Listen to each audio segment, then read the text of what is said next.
चलिए, मैं आप लोगों का फिर से परीक्षा मंथन में स्वागत करता हूं। और भारतीय संविधान की जो मेरी कक्षाएं चल रही थी, उस कक्षा में मैं निरंतरता लाने के लिए फिर मैं आप लोगों के सामने उपस्थित हूं। जैसा कि मेरी पिछली कक्षा में जो चर्चा हो रही थी, वो आर्टिकल 14 को लेके हो रही थी। जैसा कि मैं आप लोग बताया था कि आर्टिकल 14 का एस्पेक्ट जो है, उसका आयाम जो है बहुत ही कह सकते कि ज़्यादा है। और हमारे न्यायिक परीक्षा के लिए, या कह सकते हो प्रारंभिक परीक्षा हो चाहे मुख्य परीक्षा है, दोनों परीक्षाओं में यह आर्टिकल आपका बहुत ही महत्व इंपॉर्टेंट है।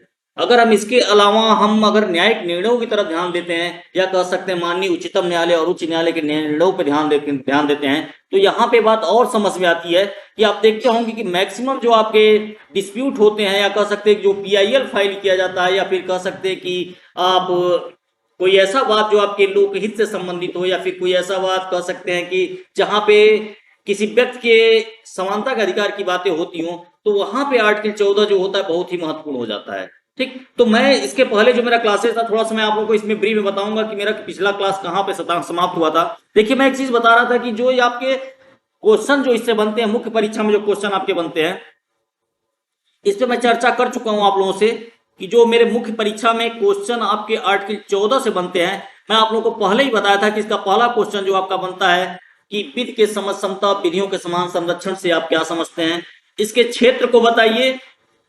इसका पहला पोर्शन ये होता है, ठीक ना। दूसरी चीज इसमें जो आती है कि अगर इसको थोड़ा सा हम कह सकते हैं और मॉडिफाई कर दें, या जो वर्तमान समय में न्यायिक परीक्षा के जो आयाम बदल रहे हैं, जो परीक्षाओं का ट्रेंड बदल रहा है, या फिर प्रश्नों का जो ट्रेंड बदल रहा है, उसके हिसाब से अगर देखा जाए तो यहाँ दूसरा पॉइंट जो बहुत ही महत्वपूर्ण हो जाता है, जो यह बताता है कि आर्टिकल 14 जो है सभी व्यक्तियों को विधि के समझ समता और विधियों के समान संरक्षण का उपबंध करता है। परंतु परंतु देखिए, ध्यान दीजिएगा, परंतु यह रीजनेबल क्लासिफिकेशन की अनुमति देता है। अर्थात दूसरा क्वेश्चन जो आपका बनता है, इससे महत्वपूर्ण चीज होता है आपका रीजनेबल क्लासिफिकेशन, यानी कि आपका युक्त युक्त वर्गीकरण।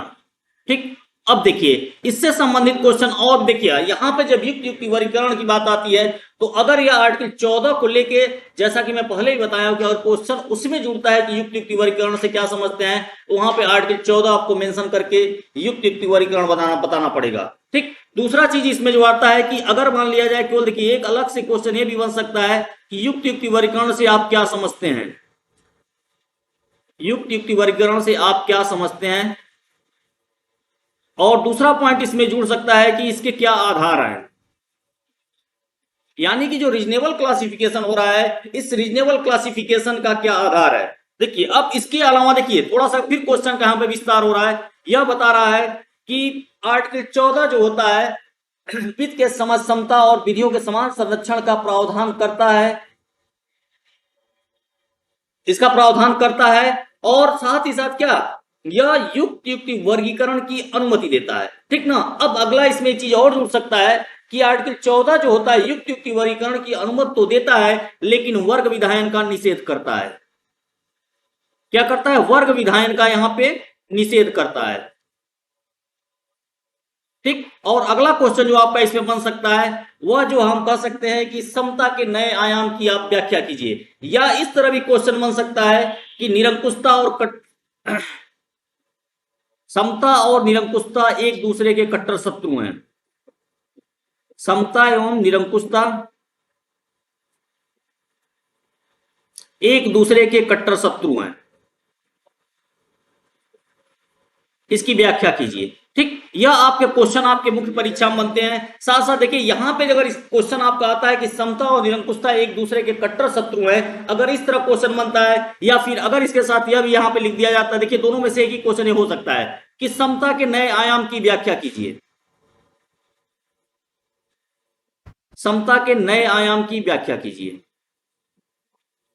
ठीक, तो ये आपके क्वेश्चन जो इसके आर्टिकल 14 को लेके बनते हैं। अब मैं आप लोगों को आगे ले चल रहा हूं। देखिए मेरी क्लास जो चल रहे थे, यहाँ पे आर्टिकल 14 को लेके चल रहे थे, यहाँ पे अनुच्छेद 14 को लेके चल रहे थे, जो मैं पहले बिंदु पे चर्चा कर रहा था।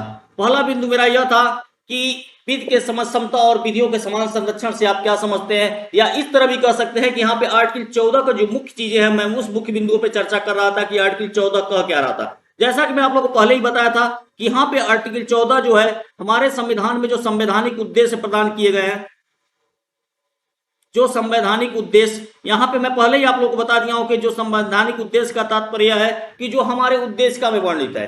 उद्देश्य जो होते हैं वो हमारे संविधान के संवैधानिक उद्देश्यों को वर्णित करता है, साथ साथ यह जो कह सकते हैं कि संविधान निर्माताओं के आदर्शों और आकांक्षाओं को भी व्यक्त करता है। ठीक, और इसके साथ साथ उद्देश्य के संदर्भ में यह भी कहा जाता है कि उद्देश्य जो होती है संविधान निर्माताओं के विचारों की जानने की कुंजी होती है।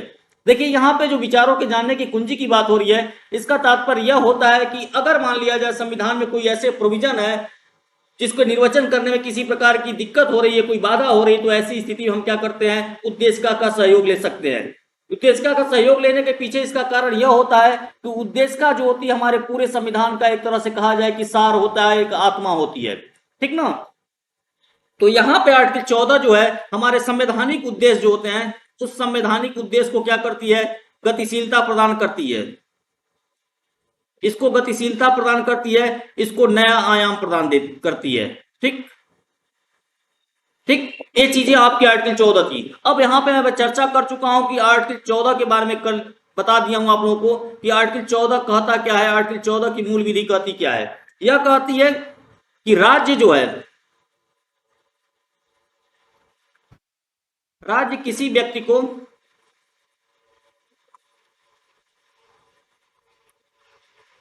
विधि के समक्ष समता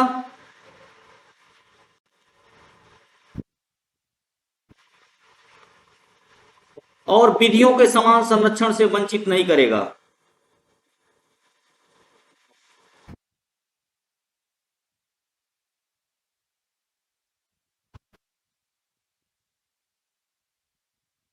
समान संरक्षण से वंचित नहीं करेगा। देखिए मैं यहाँ पे जो आपके आर्टिकल 14 में जो आपके प्रोविजंस दिए गए हैं, इस हर प्रोविजन के मैं एक एक बिंदु का आप लोगों के सामने व्याख्या कर चुका हूं। देखिए मैं राज्य बता चुका हूं कि राज्य होता क्या है, राज्य का तात्पर्य होता है जो आपके आर्टिकल 14 में वर्णित है।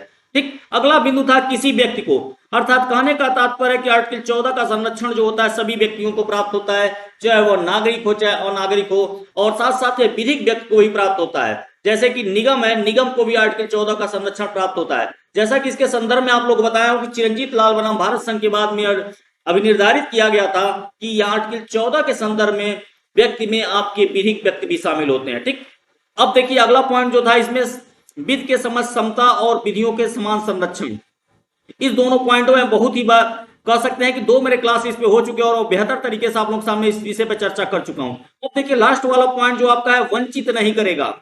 यहां पे वंचित नहीं करेगा, इसका तात्पर्य यह है कि यह राज्य पे क्या होता है, एक प्रकार का नकारात्मक आभार आरोपित करता है। अर्थात आर्टिकल 14 जो है राज्य के ऊपर एक नकारात्मक आभार आरोपित करता है।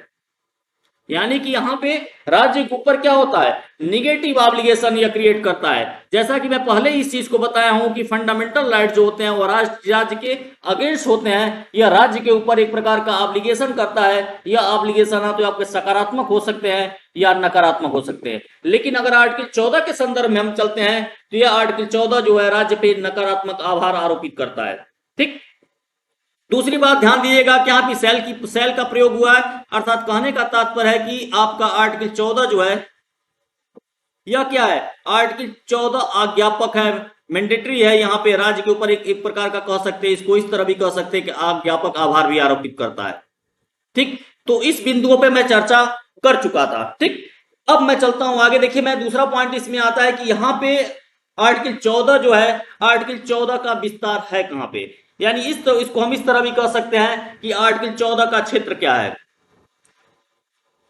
यहां पे हम आर्टिकल 14 के विस्तार की अगर हम बातें करें या फिर इसके क्षेत्र की बातें करें तो देखिए यहां पे हम जब आर्टिकल 14 के विस्तार या क्षेत्र की बातें करते हैं तो इसके संदर्भ में हमको विभिन्न प्रकार के न्यायिक निर्णयों पे जो अपना ध्यान जो आकर्षित करना पड़ता है। इसलिए करना पड़ता है कि हमें यह देखना है कि आर्टिकल 14 का एक्सटेंशन कहां से हो रहा है, कहां तक हो रहा है। तो जब आर्टिकल 14 का एक्सटेंशन हमको देखना है तो इसके संदर्भ में आर्टिकल 14 के संदर्भ में जो विभिन्न न्यायिक विनिश्चय हैं, चाहे वो माननीय उच्च न्यायालय के हो चाहे उच्चतम न्यायालय के हो, उस पर हमें ध्यान देना पड़ेगा। तो देखिए सबसे महत्वपूर्ण बात इसमें जो आपका है मिनर्वा मिल्स बनाम भारत संघ का